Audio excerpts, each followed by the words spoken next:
கேரள மாநிலத்தோட பேரை அதிகாரப்பூர்வமா கேரளம்னு மாத்துறதுக்கான சட்ட மசோதாவுக்கு நம்ம குடியரசுத் தலைவர் திரௌபதி முர்மு அம்மையார் ஒப்புதல் கொடுத்திருக்காங்க. ஒரு மாநிலத்தோட பேரை மாத்துறதுங்கிறது வெறும் எழுத்து பிழைய திருத்துற மாதிரி கிடையாது. அது அவங்க மொழி அடையாளத்தோட சம்பந்தப்பட்ட ஒரு விஷயம். மலையாள மொழியில எப்பவும் அவங்க மண்ண கேரளம்னு தான் கூப்பிடுவாங்க. ஆனா ஆங்கிலேயர் ஆட்சி காலத்துல அவங்க உச்சரிப்புக்கு ஏத்த மாதிரி கேரளான்னு மாத்தி எழுதிட்டாங்க. நம்ம இந்திய அரசியலமைப்பு சட்டத்தோட முதலாவது அட்டவணையிலையும் இந்த பேரே நிலைச்சு போச்சு.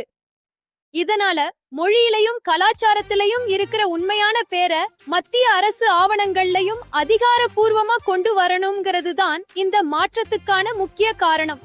நாடாளுமன்றத்துல நிறைவேற்றப்பட்ட இந்த மசோதா இப்ப அதிகாரப்பூர்வமான ஒரு சட்டமாவே மாறியிருக்கு.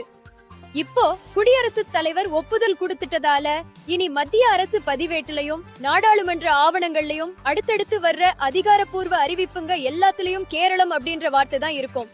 ஒரு மாநிலம் தன்னோட சொந்த மொழி உரிமையையும் அடையாளத்தையும் நிலைநாட்டுறதுக்கு இது ஒரு மிகப்பெரிய உதாரணமா அமைஞ்சிருக்கு. ஒருவேளை இந்த பேரை மாத்தாம இருந்திருந்தா மலையாள மக்களோட பல ஆண்டு கால உணர்வுகளுக்கும் மொழிக்கான மரியாதைக்கும் அங்கீகாரம் கிடைக்காமலேயே இருந்திருக்கும். இப்போ இந்த பேர் மாற்றம் நடந்ததுனால அவங்களோட சொந்த மொழி அடையாளமும் சுயமரியாதையும் சட்டப்பூர்வமா நிலைநாட்டப்பட்டிருக்கு. சொந்த மண்ணோட பெருமையை மீட்டு கெடுக்கிற இந்த முடிவை அந்த மக்கள் இப்ப ரொம்பவே உற்சாகத்தோட கொண்டாடிட்டு வர்றாங்க.